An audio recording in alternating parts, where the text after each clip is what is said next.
بسم الله الرحمن الرحيم وبه نستعين. اللهم صل وسلم وبارك على سيدنا محمد عليه افضل الصلاه والسلام. حبايبي الغاليين عاملين ايه؟ يا رب اتمنى تكونوا بخير وفي احسن حال.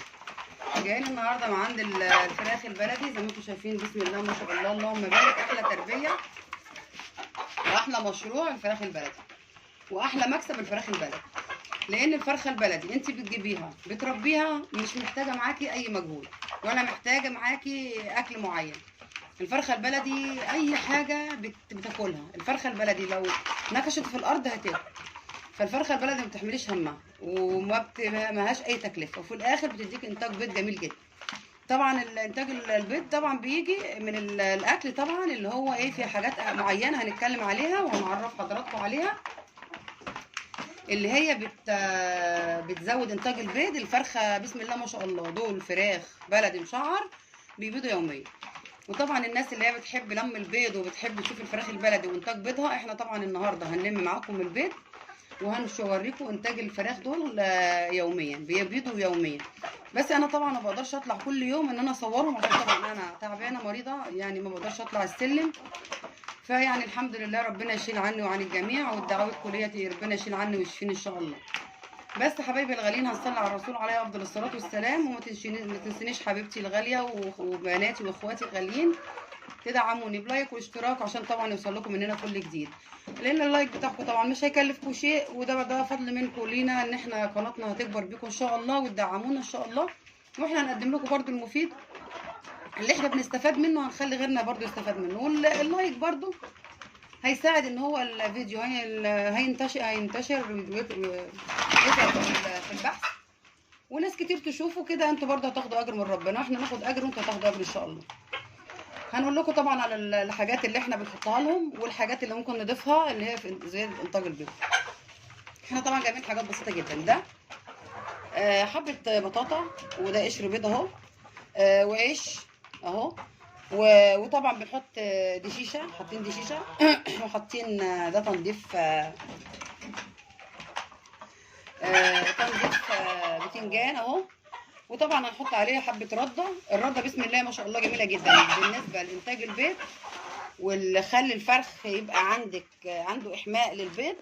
فبسم الله ما شاء الله حبه حاجات من البيت. وحبه بطاطا طبعا انا جايبه كيلو ب2 جنيه، حاجه بسم الله ما شاء الله، على حبه ورق كرنب، حاجه بسم الله ما شاء الله الفرخ بياكل منها وبيشبع. وبسم الله ما شاء الله جميله جدا. وفي حاجات تانية طبعا انا بجيبها لهم، اضافات تانية ببلاش، يعني حاجات ببلاش وفيها فيتامينات عاليه وفيها كالسيوم وفيها حاجات بسم الله ما شاء الله اللهم بارك. يعني حاجه من الاخر. بالنسبه للسمك، السمك ده جميل جدا عن تجربه، والناس اللي بتربي فراخ بالامانه عن تجربه. البط والفراخ انا اللي عامل لي معاهم انتاج بيض ومديني بسم الله ما شاء الله، يعني الفرخه عنده صحه قويه. بس انا عندي طبعا الفراخ دي في عمر 3 سنين وفي عمر 2 سنين. طبعا الفراخ دي ابتدت تغير ريش، بس بسم الله ما شاء الله، يعني يقول لك الفرخه اللي بتغير ريش ما بتبيضش، قسما بالله العظيم لا، انا عندي الفراخ بتبيض. والفراخ دي بلدي مشعر. انا جربت البلد الحر والبلد المشعر. انا البلد المشعر بسم الله ما شاء الله اللهم بارك، يعني مديني اعلى انتاج بيض. وهم بيريشوا، هم بيغيروا ريش، بس بسم الله ما شاء الله بيض يوميا اللهم بارك. يعني المكون بقى اللي احنا بنجيبه اللي هو ببلاش ورخيص، وممكن تجيبيه بفلوس بسيطه وفلوس وبلاش خالص، تنظيف السمك. تنظيف السمك او السمك الصغير لو موجود التنظيف، هاتي حبه تنظيف وبس، تسلقيهم حبه ملح وحبه كمون وتسلقيهم وتسويهم جامد، يعني تسوي كده، توطي عليهم كده لغايه ما السمك ده بيبتدي ايه، بينشف خالص. السمكه بينزل ميه، وبعد كده بتبتدي الميه تتشرب، بيبقى ناشف خالص. تبسي بقى فيه حبه عيش، تبسي فيه حبه رده وتحطه لهم. مش مكلف، وفي نفس الوقت بيديكي اعلى انتاج بيض. انا عندي البيض بسم الله ما شاء الله اللهم بارك. انا كنت بربي طبعا فراخ من زمان قوي على القمح وعلى الدشيشه وعلى العيش، بس كانت عندي الفرخه بتبيض يوم بعد يوم. بس كان ما جربتش المشعر، انا جربت البلد الحر. فكانت بتبيض الفرخه يوم بعد يوم. ما كان حد يقول الفرخه بتبيض كل يوم، انا كنت استغرب. او ناس تقول لك بتبيض كل يوم، بتبيض مرتين في اليوم، مره الصبح مره بالليل، كنت بستغرب. فبسم الله ما شاء الله يعني اللهم بارك. انا بقوم الصبح بلاقي الله اكبر الخير عندي، ده غير بقى اخر النهار انا بلم من النوم تاني. فبسم الله ما شاء الله اللهم بارك. يعني هم دول بتاع 25 فرخه، اللهم بارك. يعني بجيب منهم عدد الله اكبر يعني. فبسم الله ما شاء الله. والاكل مش مكلف يعني حبيبتي، اللي عايزه تربي ربي. احلى حاجه فراخ بلدي، وانا بربي فراخ بلدي وبربي البلدي وبربي البط المسكوفي. البط المسكوفي برده جميل جدا، انا جبته وراقد عندي، اللهم بارك. يعني بسم الله ما شاء الله حاجه جميله جدا. ولو يعني عايزه ما فيش البط المسكوفي اللي بيرد فيه، ناس تقول البط المزارع ما بيرقدش، ممكن تجيبي بطه بلدي وتجيبي ذكر مسكوفي، او العكس تجيبي ذكر مسكوفي وبطه بلدي، هيطلعوا لك برده ايه السلاله اللي هي المسكوفي. لان في ناس كتير بتقول مسكوفي مش بيرقد، بس لا، انا بالنسبه لي انا عندي انا المسكوفي رقد. فبسم الله ما شاء الله. وممكن لو اقدر اصور لكم يعني بعد هنلم البيض ان شاء الله، واصور لكم الذكر اللي عندي والنتي المسكوفي هوريهم لكم، هصور لكم ان شاء الله. بس ان شاء الله هنلم البيض وهنرجع لحضراتكم تاني. هنروح طبعا نلم البيض مع بعض. بسم الله ما شاء الله اللهم بارك. زي ما انتم شايفين الله اكبر، ده البيض، ده عدد انتاج البيض. بسم الله ما شاء الله. احنا طبعا اول النهار، فطبعا هنلم ايه البيض زي ما انتم شايفين كده. بسم الله ما شاء الله. الله واحد اتنين، وشايفين البيضايه عامله ازاي. بسم الله ما شاء الله. ادي 3 كده، 6 كده، 7. بسم الله ما شاء الله اللهم بارك. حاجه بسم الله ما شاء الله يعني مش مكلفه. لو عايزه تربي اختي او بنتي تربوا فراخ، يربوا ايه البلدي. 7 كده، 9 كده، 11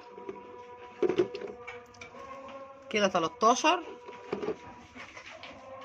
كده، 15 كده، 17 ودي 3 اهو. بسم الله ما شاء الله كده ايه 20. زي ما انتم شايفين بسم الله ما شاء الله. لما انت هتلمي ده من عند فراخك ده خير طبعا، ده خير ورزق انت جايلك يوميا. فطبعا انت ما تكسليش عشان تقولي ان الاكل غالي. الاكل غالي؟ لا، الاكل احنا زي ما انتم شايفين كده بسم الله ما شاء الله اللهم بارك. زي ما انتم شايفين كده بسم الله ما شاء الله، حاجه بسم الله ما شاء الله جميله جدا وحاجه موفره. فاحنا طبعا كده ايه لمينا البيض زي ما انتم شايفين. وطبعا انا وعدتكم ان اوريكم الذكر المسكوفي والبطه البط الرائد يعني. فانا هخش اوريكم طبعا دلوقتي، هفصل معاكم عشان اروح عند البط. زي ما انتم شايفين كده احنا لمينا البيض واكلنا الفراخ بسم الله ما شاء الله. ما تنسونيش بقى اللايك والاشتراك طبعا. هنروح نوريكم البط الذكر والنتي زي ما انا وعدتكم. طبعا حبيت ان انا اوريكم الذكر ده، الذكر المسكوفي يا جماعه، ده الكبير، ده الابو ده الاب اللي هو عندي اللي بينتج له البيض، ودي النتي بسم الله ما شاء الله اللهم بارك. النتايتين دول قدام، واللي هي الملونه دي الصغيره دي جديده. شايفين الحجم البط الذكر ده يجي له بتاع 8 9 كيلو. ده طبعا البط ده سنه الذكر سنه بتاع سنه، ده كده تاني سنه. فبسم الله ما شاء الله. انا بحب البط المسكوفي علشان بيملى معانا اوزان، وكل ما بيقعد بيملى اوزان. وزي ما انتم شايفين كده برده البيض اهو، هم جوه اهو. طبعا هم لسه انا عاملينهم الفنان، وهنا هم بايظين اهو زي ما انتم شايفين. عشان طبعا البط ده زي ما انتم شايفين كده اهو بايض عندي، وده الفأس بتاعه. زي ما قلت لك يا حبيبتي يا غاليه، عايزه ترقدي، عايزه مسكوفي، جيبي ويعني ما فيش الاصلي، عشان في ناس بتقول زي ما انتم شايفين كده بسم الله ما شاء الله عليه. في ناس بتقول ان المسكوفي ما بيرقدش، يبقى هاتي بقى ذكر مسكوفي من نتايه بلدي او نتايه بلدي وذكر مسكوفي العكس، هيديكي برده السلاله الحلوه ان شاء الله. زي ما انتم شايفين بسم الله ما شاء الله اللهم بارك. انا طبعا حبيت ان انا يعني اوريكم تجربتي واوريكم البط المسكوفي عشان الناس بتقول ما بيرقدش. ولو ما رقدش في حل ان احنا نعمل زي ما احنا قلنا نجيب نتايه بلدي مع دكر مسكوفي، او دكر بلدي مع نتايه مسكوفي، هيديكوا الانتاج ان شاء الله. طبعا انا حبيت ان انا اوريكم واعرفكم طبعا ان انا مربياه، وبسم الله ما شاء الله، واوريكم البيت. وما تنسونيش بقى اللايك والاشتراك حبايبي الغاليين، طبعا عشان نفضل نستمر ونجيب الجديد ان شاء الله ونقدم لكم المفيد. وتشجعوا ورب، والله التربيه جميله وخير في البيت، وهتلاقوا الخير في ايديكم وتحت رجلكم ان شاء الله، وبيوتكم هتتملي خير. وزي ما انتم شايفين كده لمينا البيض ووريناكم البط ووريناكم كل حاجه. وان شاء الله ربنا يقوينا واطلع اصور لكم كل ما هقدر كده اصور. اصور لكم انا كل ما بطلع اصور فيديوهين 3 للحاجه اللي عندي، عشان طبعا ما بقدرش اطلع كل يوم. وبعد كده هنزلهم لكم عشان ايه طبعا تشوفوا التجربه وتشجعوا وتحاولوا ان انتوا تجربوا، وان شاء الله والله ما هتندموا وهتدعونا. اقول لكم حبايبي الغاليين، اتمنى لكم السعاده والخير. اشوفكم على خير. السلام عليكم ورحمه الله وبركاته.